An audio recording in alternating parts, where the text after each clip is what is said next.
Il est 15h30, je pense qu'on va pouvoir commencer. Donc, bienvenue à tous pour ce Facebook Live de la Fédération québécoise des sociétés Alzheimer. On a organisé ce Facebook Live à l'occasion de la Journée mondiale de la maladie d'Alzheimer, donc aujourd'hui le 21 septembre. On va vous parler aujourd'hui des avantages du diagnostic précoce et avec moi, j'ai ma collègue Noua Ben Gayed. Bonjour Lorraine, bonjour à tous. Et donc, Noah est la directrice recherche et développement et qualité des services à la Fédération québécoise des sociétés Alzheimer.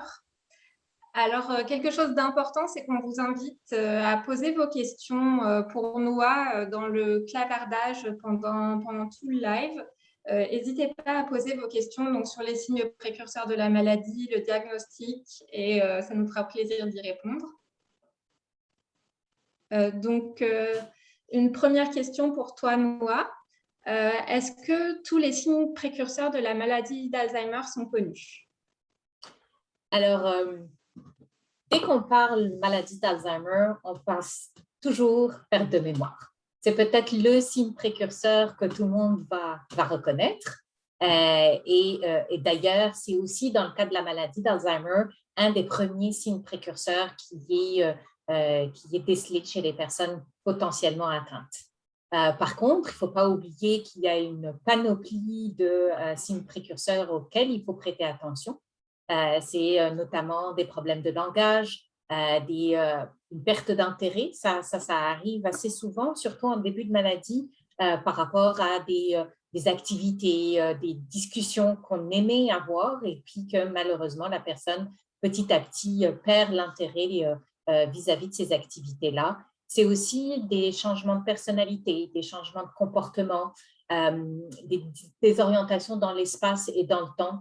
On va beaucoup, malheureusement, associer la maladie d'Alzheimer et les autres troubles neurocognitifs aussi au phénomène d'errance, mais l'errance a toujours une cause et ce n'est pas parce que les personnes veulent s'enfuir ou c'est juste que tout simplement, elles ne sont plus en mesure de retrouver leur chemin ou encore qu'il y a cette désorientation qui les empêche de revenir en toute sécurité chez eux. C'est aussi donc beaucoup de petits signes qui au début paraissent anodins et pour lesquels il faut rapidement consulter parce que certains de ces signes sont aussi attribués à d'autres maladies, notamment à une maladie de la glande thyroïdienne, également une carence en vitamine B12. Ça peut également être dû à des interactions médicamenteuses ou encore même à un cancer du cerveau. Donc, c'est important vraiment de déceler ce qui est attribuable à la maladie d'Alzheimer ou à un autre trouble neurocognitif versus d'autres maladies qui sont potentiellement guérissables et pour lesquelles, finalement, un traitement est disponible.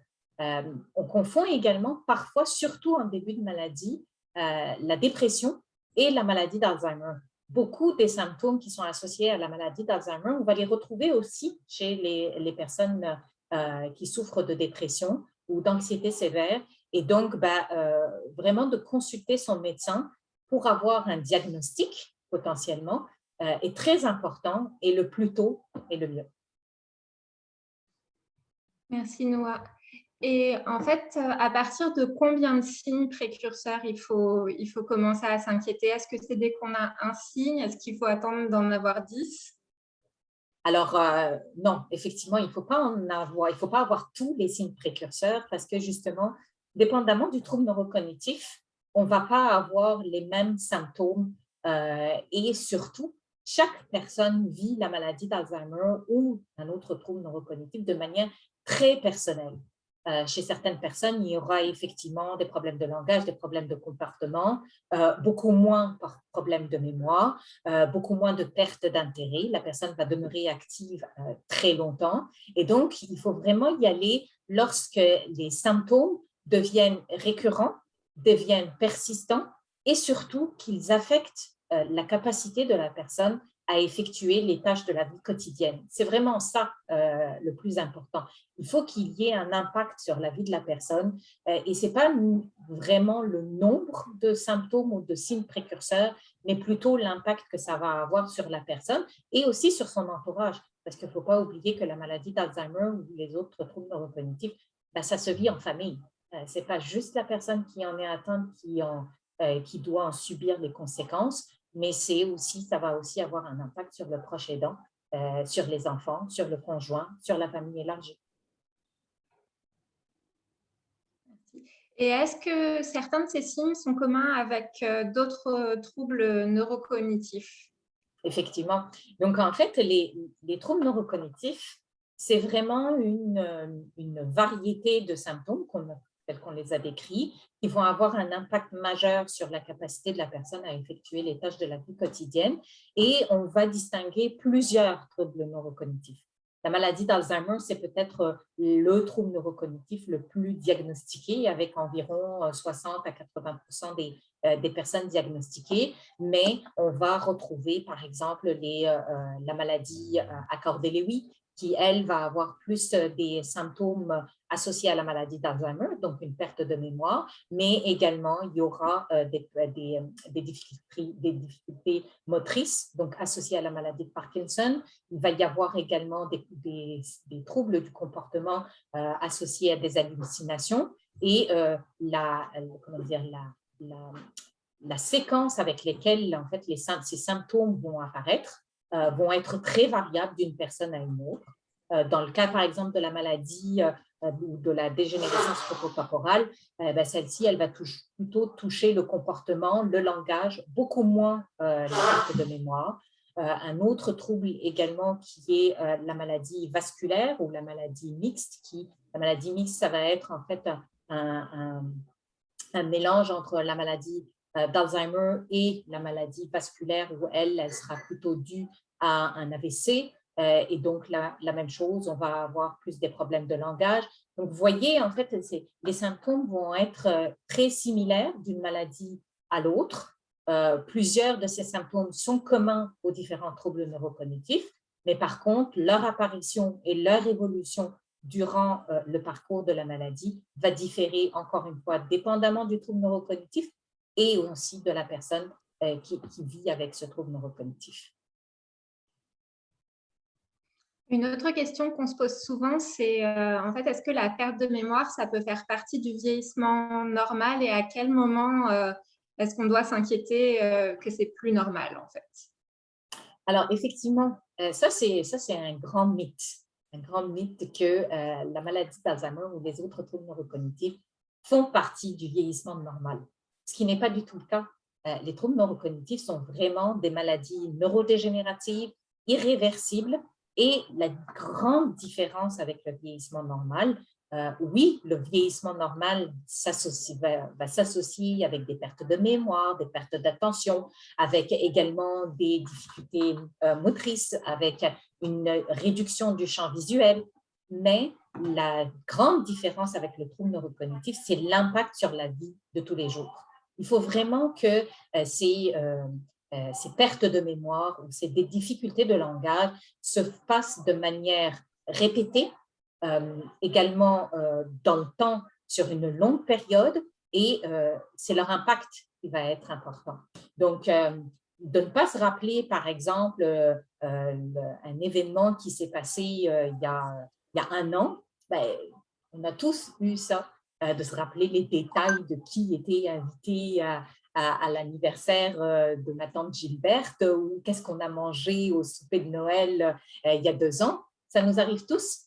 Mais par contre, de ne pas me rappeler la discussion que j'ai eue ce matin avec mon conjoint, ou encore ne pas me rappeler, par exemple, le nom de mes petits-enfants. Vous voyez la différence là? Non seulement c'est que c'est fréquent, c'est la mémoire également qui est à court terme qui est touchée, et l'impact va être complètement différent versus une perte de mémoire par rapport à un événement qui s'est déroulé il y a quelques mois, quelques années, qui n'aura pas vraiment un grand impact sur ma vie, tout simplement. Donc, vieillissement normal, oui, ça s'associe à plusieurs de ces symptômes, mais c'est vraiment l'impact que ça va avoir sur la personne qui a son importance. Et donc, c'est pour ça que, à tort, on pense que c'est normal, on vieillit. Alors, oui, ce n'est pas important les pertes de mémoire, mais même si l'âge demeure le principal facteur de risque en fait, aux troubles neurocognitifs, c'est important d'adresser ces pertes de mémoire le plus tôt possible parce que justement, lorsque ça ne fait pas partie du vieillissement normal, eh bien, il y a une autre prise en charge là, qui est nécessaire.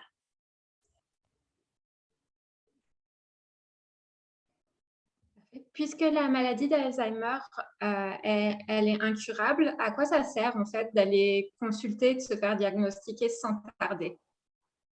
Ça, c'est peut-être le stigma là, le plus répandu. Ben, à quoi bon?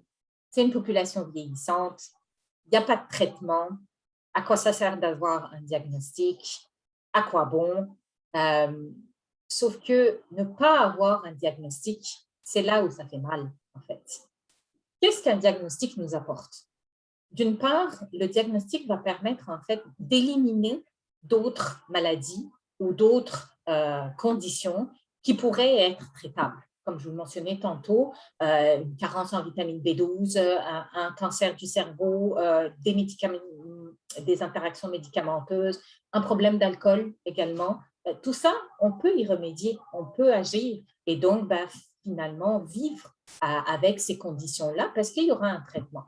Dans le cas de la maladie d'Alzheimer, oui, il n'y a pas de traitement, mais le fait d'enlever ces conditions-là comme des causes potentielles aux symptômes que l'on vit, forcément, ça apporte non seulement un nom sur quelque chose que l'on vit et qu'on reconnaît, donc vraiment de dire que les symptômes qui sont vécus, c'est apparenté à un trouble neurocognitif. Ça, c'est la première chose, la plus importante peut-être.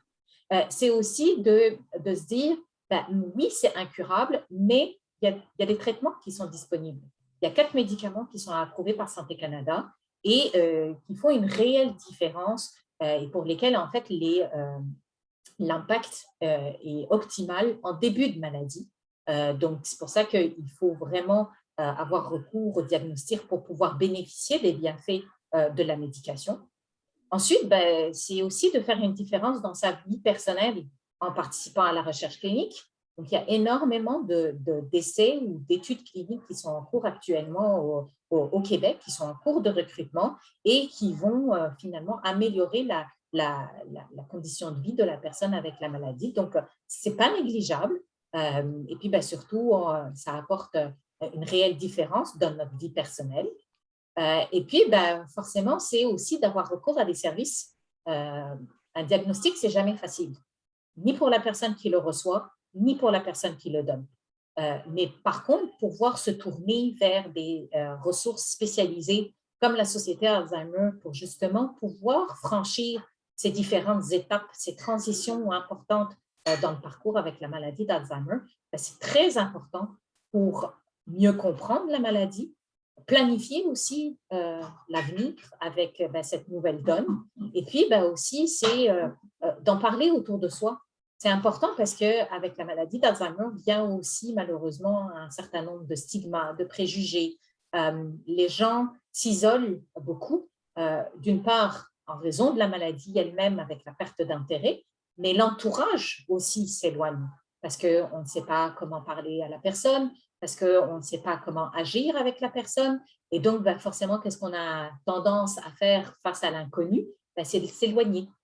Sauf que malheureusement, ça contribue encore plus à l'isolement de la personne atteinte et ça contribue aussi à son déclin cognitif. Puis, le fait de savoir, ça permet aussi de planifier un certain nombre de choses, comme notamment quand est-ce qu'on doit arrêter la conduite automobile, par exemple. C'est quoi les démarches juridiques, légales qui doivent être mises en place, comme par exemple le mandat de protection, la procuration, les directives médicales anticipées. Tout ça doit être mis en place et pensé, planifié, lorsqu'on a encore la capacité de le faire. Et donc, pour ça, il faut avoir un diagnostic de manière assez précoce pour pouvoir faire partie de la discussion, mais surtout de la prise de décision. Sinon, c'est trop tard et puis c'est quelqu'un d'autre qui va prendre la décision à notre place. Et puis, peut-être ça ne va pas faire notre affaire et puis peut-être que ça ne va pas non plus répondre à nos valeurs, à nos préférences. Donc, c'est pour ça que c'est important d'avoir ce diagnostic parce que ça va enclencher un certain nombre d'étapes par la suite. Merci Noah. On n'a toujours pas de questions dans les commentaires, donc n'hésitez pas à poser vos questions, ne soyez pas timides. En attendant, moi j'ai une autre question. C'est quoi le processus pour recevoir un diagnostic? Est-ce que ça prend longtemps en moyenne de recevoir un diagnostic? Alors, en fait, le Québec, depuis 2012, s'est doté du plan Alzheimer Québec. Donc, ça, c'était suite à la recommandation d'un rapport d'experts qui avait été mené par Dr. Howard Bergman du département de médecine de famille de l'Université McGill.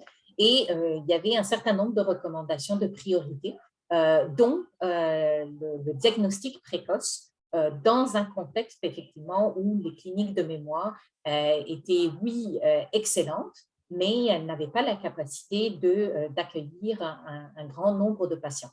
Et donc, le plan Alzheimer a vraiment donné un élan aux médecins de famille et donc au groupe de médecine de famille pour non seulement effectuer le repérage des personnes à risque, étant donné que ça fait partie déjà de leur clientèle qu'ils suivent de manière régulière, de poser un diagnostic, le cas échéant, et puis d'assurer le suivi par la suite avec les organismes communautaires, les services du CLSC et la Société Alzheimer.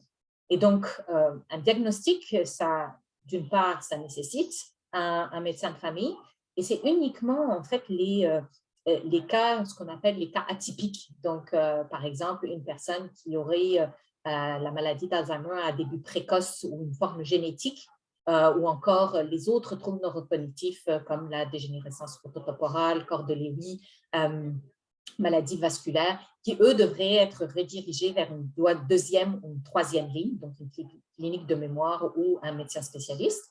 Mais c'est vraiment au niveau du groupe de médecine de famille que la prise en charge doit être effectuée. Et puis, les temps d'attente pour voir un spécialiste avec la COVID, on parle là maintenant de 1 à 3 ans. Donc, c'est quand même considérable versus un rendez-vous avec son médecin de famille qui, lui, peut être fait dans le mois. Ça, si on a de la chance. Mais il y a d'autres alternatives. Il y a des cliniques sans rendez-vous. Éviter l'hôpital parce que c'est vraiment peut-être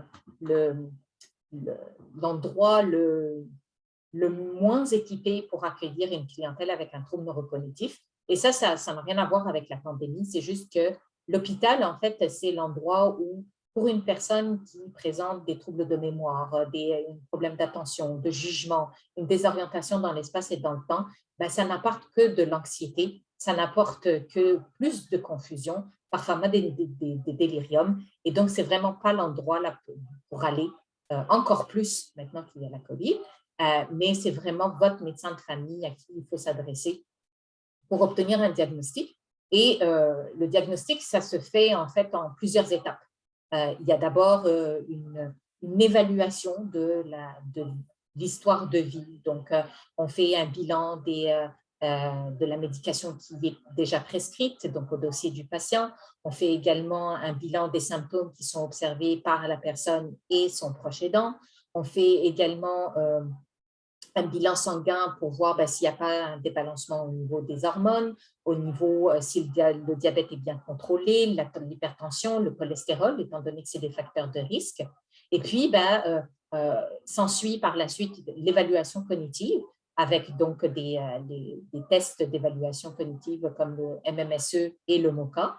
Et si après tout ça, on a encore des doutes, on peut encore aller vers de l'imagerie cérébrale, vers par la suite une référence vers un spécialiste en deuxième ligne et parfois même dans des contextes un peu plus de recherche ou dans des contextes un peu plus où il y a vraiment un doute par rapport au diagnostic, on peut aussi également aller vers une ponction lombaire. Mais c'est quand même, ça reste une méthode très invasive, coûteuse, et puis surtout, ça fait très mal là. Donc, c'est vraiment la dernière méthode qui est utilisée jusqu'à ce qu'on ait juste un bilan sanguin qui puisse reconnaître les biomarqueurs de la maladie et puis d'avoir ça finalement dans notre bilan routinier là. Merci Noah. Les questions commencent à arriver. On nous demande en fait quelle part joue la génétique. Est-ce que si une personne n'a aucun membre de sa famille qui a la maladie, est-ce qu'il peut l'avoir quand même? Est-ce qu'on est plus à risque si notre père ou notre mère a la maladie d'Alzheimer? Alors, tantôt, je vous ai parlé d'un facteur de risque sur lequel on ne peut rien faire, à savoir l'âge. L'autre facteur également non modifiable sur lequel on ne peut pas agir, c'est la génétique. On est tous avec un matériel génétique qui provient de nos parents, sur lequel on a très peu de contrôle. Maintenant, il y a actuellement plusieurs gènes qui ont été identifiés comme causales. Donc, la présence de ces gènes-là va directement augmenter le facteur de risque d'avoir la maladie d'Alzheimer. On distingue deux types de maladies d'Alzheimer. La maladie d'Alzheimer de type génétique ou familial et la maladie d'Alzheimer qui, elle, qu'on appelle sporadique, qui, elle, va plus être diagnostiquée au-delà de 65 ans. Et la forme génétique, elle, va plutôt être détectée ou les premiers symptômes apparaître à la fin de la cinquantaine, de la quarantaine, début de la cinquantaine. Donc, vous voyez, il y a une grande différence déjà par rapport au moment où les symptômes vont être détectés et également l'espérance de vie va être différente. La forme sporadique, l'espérance de vie peut aller jusqu'à 10 à 12 ans versus la forme génétique qui, elle, va être beaucoup plus rapide en termes d'évolution. Et puis là, on parle de plus de 5 ans d'espérance de vie. Est-ce que le fait d'avoir en fait le gène, un des gènes qui a été notamment bien étudié et associé à la maladie d'Alzheimer, c'est le gène ApoE4. En fait, on a tous le gène ApoE4. Par contre, lorsqu'il est présent sous sa forme double allèle, donc du père et de la mère, là, on augmente le risque d'avoir la maladie d'Alzheimer et ça devient beaucoup plus important. Donc, c'est quand même un facteur de risque non négligeable. Je voudrais peut-être aussi attirer votre attention sur un volet très important associé justement à la génétique, à savoir que certaines personnes pourraient être tentées de faire des tests génétiques. Actuellement, c'est disponible. Hein, on peut commander des tests génétiques en ligne, notamment aux États-Unis, contre quelques centaines de dollars et puis un échantillon de salive. On peut avoir son profil génétique et notamment son profil génétique spécifique à la maladie d'Alzheimer. Donc là, on va aller déceler le gène ApoE4. Et dans ce contexte-là, en fait, il y a vraiment un consensus au niveau du Canada, à savoir que les tests génétiques ne devraient être effectués que pour les personnes, d'une part, qui sont à risque, donc pour lesquelles il y a un antécédent génétique ou familial, et également dans un contexte de recherche. Parce qu'il ne faut pas oublier tout l'impact que ça peut avoir, une telle annonce. Les personnes qui voudraient savoir sont potentiellement dans leur quarantaine. Donc, elles ont certainement encore des enfants à la maison. Elles sont en couple. Elles ont peut-être également une hypothèque. Elles sont encore sur le marché du travail. Et donc, avoir une information comme celle-ci, ça peut chambouler toute une vie. Ça peut avoir des conséquences sur la relation de couple. Ça peut avoir des conséquences sur l'emploi. Un employeur pourrait utiliser ça comme un motif de licenciement déguisé. Les assureurs pourraient également augmenter les primes d'assurance, notamment pour les hypothèques, voire même refuser certaines assurances comme les assurances vie. Et donc, c'est vraiment une décision à ne pas prendre à la légère et il faut vraiment être entouré lors de l'annonce d'un tel facteur de risque parce que avec ces tests génétiques en ligne, on vous envoie un papier en vous disant pourcentage de risque ApoE4, tel pourcentage sur une échelle de 100.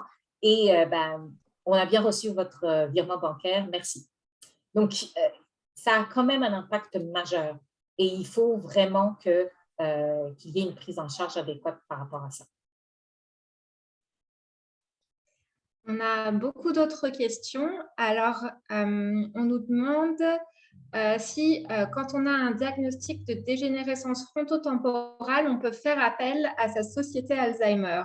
Tout à fait, tout à fait. Effectivement, notre nom, c'est Société Alzheimer, mais on est vraiment là pour soutenir les personnes atteintes de tous les troubles neurocognitifs, que ce soit la maladie d'Alzheimer ou la dégénérescence frontotemporale, la maladie à corps de Lewy ou encore la maladie vasculaire. La maladie de Parkinson fait également partie des troubles neurocognitifs, mais il y a également ici au Québec Parkinson Québec. Donc, si c'est le cas, la société Parkinson Québec serait plus adéquate pour y faire affaire avec eux. Mais c'est vraiment l'ensemble des troubles neurocognitifs qui sont pris en charge par la société Alzheimer. Et d'ailleurs, ça sert à quoi de contacter sa société Alzheimer? Et est-ce qu'il faut les contacter quand on est diagnostiqué ou est-ce qu'on peut les contacter avant quand on a des inquiétudes? Alors, qu'est-ce que ça apporte de contacter la société Alzheimer? Pour répondre à cette question, je vais peut-être vous dire, c'est quoi les services qui sont offerts par la société Alzheimer? Ça commence par de l'information. C'est quoi la maladie? Comment je fais maintenant qu'il y a un diagnostic pour communiquer, interagir avec la personne? Si justement j'ai des questions par rapport à la génétique, qu'est-ce que je peux faire pour finalement réduire mon facteur de risque? Si maintenant il y a l'étape ultime où il faut arrêter de la conduite automobile, comment prendre cette décision? Comment entamer cette conversation avec la personne? C'est autant d'informations là que vous voulez par rapport à l'ensemble des questions que vous pourriez vous poser sur la maladie d'Alzheimer et les autres troubles neurocognitifs. Ensuite, c'est du soutien. Recevoir un diagnostic, c'est un choc. C'est souvent accompagné de beaucoup de colère, aussi beaucoup de déni. Et de la part, pour la personne atteinte, il faut aussi apprendre maintenant à vivre avec la maladie, donc à vivre différemment. Donc, c'est important de se retrouver, de partager, d'en parler aussi avec d'autres personnes qui vivent la même chose parce que pour se rendre compte tout simplement qu'on n'est pas seul face à cette maladie, qu'il y a d'autres personnes qui vivent la même réalité. Ça permet aussi d'offrir des outils bien concrets pour la gestion des comportements, pour la prise de décision, pour aussi comment naviguer dans le système. Là. Parfois, on ne sait pas à qui s'adresser pour quelque chose qui peut paraître anodin, et puis on ne sait tout simplement pas où aller. Et puis, c'est aussi du répit stimulation, parce qu'à un moment donné, il faut pouvoir se reposer pour pouvoir continuer à bien accompagner la personne atteinte. Donc, c'est du répit à domicile, c'est du répit également en centre de jour. Donc, c'est toute une panoplie de services vraiment qui permet à la personne atteinte et aux proches aidants de mieux vivre avec la maladie parce que justement, on est capable d'anticiper l'avenir et surtout pour la personne atteinte, c'est de la stimulation. Par manque de stimulation, c'est le déclin cognitif qui s'accélère. Donc, faire affaire à la société Alzheimer, il n'y a pas de moment précis où on doit faire affaire avec la société Alzheimer.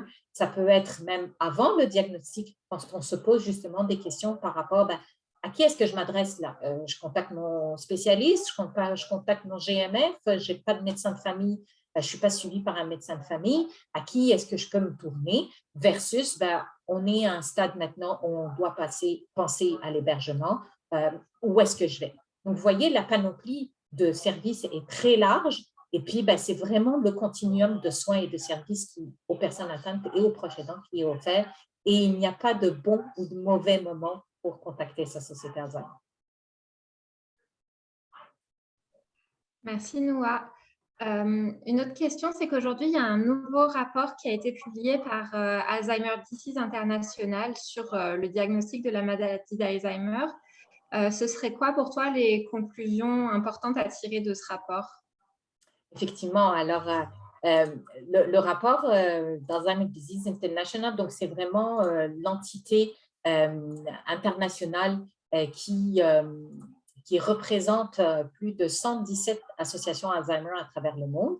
Et c'est une organisation qui vient en défense des droits des personnes atteintes. Et en l'occurrence, le rapport de cette année était dédié au diagnostic, de faire vraiment un état de la situation un état de la situation par rapport au diagnostic, par rapport à l'accès au diagnostic, par rapport également aux barrières pour obtenir un diagnostic, mais aussi quels sont vraiment le futur du diagnostic. Comment, dans les prochaines années, est-ce qu'on va poser le diagnostic, étant donné que maintenant, vous l'avez peut-être entendu dans les médias, il y a une nouvelle classe de médicaments, donc les anticorps monoclonaux, qui vont faire leur apparition sur le marché et donc dont l'un a déjà été approuvé par la Food and Drug Administration, donc l'équivalent de Santé Canada. Et donc, il va y avoir des changements très importants pour poser le diagnostic, ou peut-être on va aller plus vers des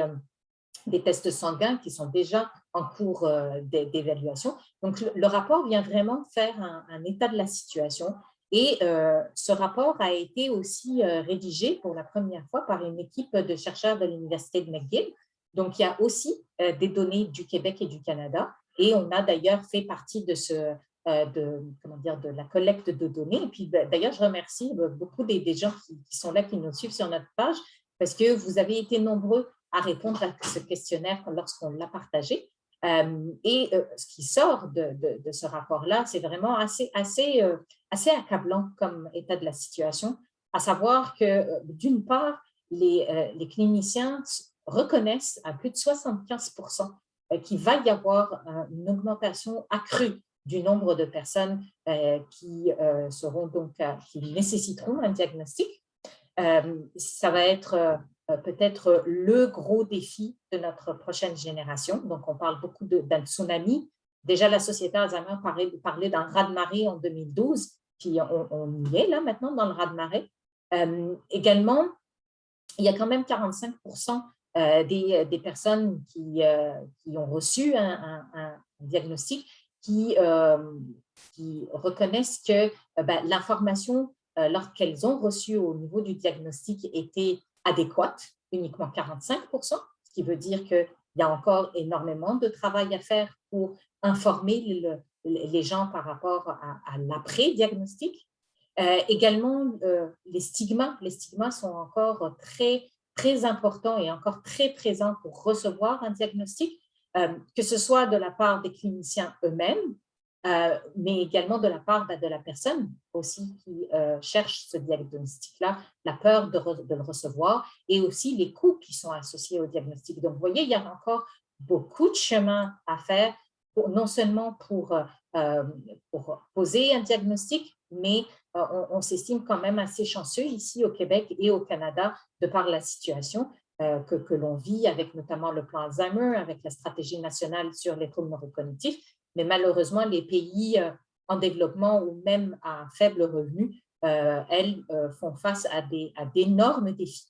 Et donc, ça va être un problème qui est malheureusement mondial et auquel il faudra trouver des solutions concertées parce que ça ne touche pas uniquement un pays versus un autre, c'est tout le monde qui est dans la même situation. Merci Noah. On a une question de Julie. Est-ce que la prise de médication psychiatrique augmente les risques d'avoir la maladie? Alors, je ne vais pas parler de médicaments psychiatriques, mais plutôt de conditions associées à ces médicaments. Donc, on sait actuellement effectivement que les épisodes dépressifs à répétition sont un risque majeur de développer la maladie d'Alzheimer. Également, les personnes qui font de l'anxiété répétée sont également plus à risque de développer la maladie d'Alzheimer. Ce qu'on sait par contre aussi, c'est que les médicaments qui sont prescrits justement dans ces conditions-là, donc les antipsychotiques, les benzodiazépines, sont eux malheureusement surreprésentés chez les personnes atteintes d'un trouble neurocognitif en raison en fait des comportements qui sont observés chez les personnes atteintes. Donc, si on parle d'anxiété, d'hallucination, si on parle également d'agressivité, là, malheureusement, ça va être des antipsychotiques, des benzodiazépines qui vont être prescrits, sauf que leur effet bénéfique versus le symptôme lui-même est en fait beaucoup plus néfaste. Et d'ailleurs, dans certaines conditions, il n'est pas du tout recommandé Et d'ailleurs, c'est pour ça qu'ici au Québec, il y a une initiative qui s'appelle Opus Sapé pour la prescription appropriée des antipsychotiques en CHSLD. Et donc, lorsqu'il n'y a pas de situation de psychose, lorsqu'il y a situation d'errance, lorsqu'il y a une résistance aux soins, lorsqu'il y a également une perte d'intérêt, un antipsychotique, là, il ne va rien faire. Absolument rien. Au contraire, il va accélérer le déclin cognitif, alors qu'il faudrait plutôt avoir recours à des approches non pharmacologiques, l'utilisation de la musique, de l'art-thérapie, de la zoothérapie. C'est ça ce qui fait la différence. Donc, le Québec a entamé cette démarche-là avec d'autres provinces d'ailleurs, et puis les résultats sont impressionnants. Il y a eu une cessation, voire une diminution des doses d'antipsychotiques, une réduction des chutes. Les personnes étaient beaucoup plus éveillées, elles étaient beaucoup plus dynamiques, et donc on voit parfaitement que ce qui compte, c'est d'en prendre soin et non pas de les médicamenter. On a une question qui va te plaire sur la recherche. C'est Sophie qui nous demande où est rendue la recherche. Je sais qu'il y a un nouveau traitement aux États-Unis. Qu'en est-il? Sophie, je savais que tu allais poser cette question-là. Alors, merci d'être avec nous d'ailleurs aujourd'hui. Alors, effectivement, donc, je vous parlais tantôt d'un nouveau médicament qui a été approuvé par la Food and Drug Administration et qui est d'ailleurs en cours d'approbation, on va dire révision ou évaluation par Santé Canada. Donc, c'est aducanumab qui maintenant porte le nom Aduhelm. Alors, Aduhelm, c'est quoi? C'est un anticorps monoclonal, à savoir qu'on va donner en fait un anticorps à notre organisme qui va reconnaître les protéines bêta-amyloïdes. Donc, ces protéines se forment en fait dans le cerveau, dans le cas de la maladie d'Alzheimer, et on a tous des protéines bêta-amyloïdes dans le cerveau. Sauf que dans le cas de la maladie d'Alzheimer, ces plaques en fait vont s'agréger et elles vont former des structures qui vont empêcher la communication entre les cellules du cerveau et entraîner par la suite donc la mort neuronale. Aduhelm vient vraiment spécifiquement cibler les plaques bêta-amyloïdes pour les éliminer donc du cerveau. Et les plaques bêta-amyloïdes ont souvent été considérées comme une des causes de la maladie d'Alzheimer, sauf que ça n'avait jamais été prouvé. D'accord? Donc, c'est pour ça que il y avait eu, on se demandait, est-ce que c'est la cause ou est-ce que c'est un effet de la maladie, la formation de ces plaques? Là, maintenant, on vient avec Aduhelm dire qu'effectivement, les protéines bêta-amyloïdes ou la formation de ces plaques a un effet causal. Et donc, Aduhelm a été approuvé spécifiquement chez les personnes avec la maladie d'Alzheimer ou un trouble neurocognitif léger. C'est ça ce qui est vraiment important. Ce n'est pas disponible à toutes les personnes atteintes d'un trouble neurocognitif, mais spécifiquement à celles qui sont en début de maladie. Ça se donne sous la forme d'une injection par intraveineuse et donc forcément, il va y avoir énormément de considérations. Vous avez certainement suivi dans les médias toutes les polémiques entourant le prix, entourant également le processus d'approbation d'Aduhelm aux États-Unis. Ce qui est important, c'est que Aduhelm, c'est le premier médicament approuvé par la FDA qui va représenter une classe de médicaments. Il y a d'autres compagnies pharmaceutiques qui travaillent sur le même genre de molécules, donc sur les mêmes cibles, et ça ouvre la voie essentiellement à de nouveaux médicaments dont on a vraiment besoin. La dernière percée thérapeutique remonte quand même il y a 13 ans. Depuis, il n'y a rien eu. Donc, il est temps effectivement d'avoir quelque chose qui va changer le cours de l'évolution de la maladie. Alors, ce n'est pas une question, mais il y a un commentaire de Bianca qui nous explique qu'elle a reçu un diagnostic à 43 ans. Je trouve que c'est important de souligner aussi que c'est possible d'avoir un diagnostic de la maladie jeune. Effectivement. Alors, merci Bianca d'être avec nous aujourd'hui et surtout de prendre part à cette conversation parce que ça demande beaucoup de courage, beaucoup de résilience que de venir et de le dire haut et fort que vous avez la maladie d'Alzheimer. Et ça nous rappelle aussi que la maladie d'Alzheimer, elle porte différents visages. Ce n'est pas uniquement les personnes âgées de 65, 70, 80 ans qui ont la maladie, mais c'est aussi des personnes comme Bianca. Et donc, il y a des services aussi pour vous. Alors, Bianca, n'attendez pas de contacter votre société Alzheimer. Je ne sais pas dans quelle région vous êtes. Et surtout, plus tôt vous agissez, plus tôt vous avez recours au service de la société Alzheimer, plus tôt vous prenez en charge parce qu'on a beaucoup parlé de génétique, d'âge, de facteurs non modifiables, mais il y a toute une panoplie de facteurs de risque sur lesquels on peut agir. Et ça, c'est peu importe notre âge, peu importe si on a la maladie d'Alzheimer ou pas, on peut vraiment faire une différence et agir sur ces facteurs. Donc, bien s'alimenter, s'entourer de monde, avoir justement des conversations, être stimulé à aller chercher de l'information et puis participer à des activités, voir du monde, faire ce qui vous fait plaisir. C'est ça le plus important. On oublie parfois en fait la notion de plaisir dans les activités de stimulation que l'on fait parce qu'on se dit, bah, il faut que je fasse mes mots croisés, il faut que je fasse tant de sudoku, et puis il faut que je fasse de la marche, et puis il faut que je fasse du yoga, et puis, bah non, si ça ne vous tente pas, ne le faites pas. Le plus important, c'est que vous y trouvez du plaisir quand vous faites tout ça. Et puis, bah, peu importe si c'est de la marche, si c'est du yoga sur chaise, si c'est des puzzles, si c'est du sudoku ou nommer-les, mais le plus important, c'est de le faire régulièrement, de le faire en étant concentré aussi, parce que c'est ça ce qui compte. On fait beaucoup de choses là, mais parfois on n'est pas concentré dans ce qu'on fait et puis on perd un petit peu cette notion d'attention. Alors que c'est ça qui fait que on crée de nouvelles connexions dans notre cerveau et puis c'est ce qui permet de ralentir le déclin cognitif. Alors, il y a des services pour vous. N'hésitez pas à contacter dès maintenant votre société Alzheimer. Et puis, on est là pour vous. Et puis, merci surtout d'avoir été là aujourd'hui avec nous. Merci beaucoup, Noah. Je pense que ce serait un bon mot de la fin. Vous pouvez donc trouver votre société Alzheimer sur masociété.ca. Et là, vous rentrez votre adresse et vous trouverez la société de votre région. Merci beaucoup à tous d'avoir été là et d'avoir posé autant de questions. On est très contents de ce premier Facebook Live.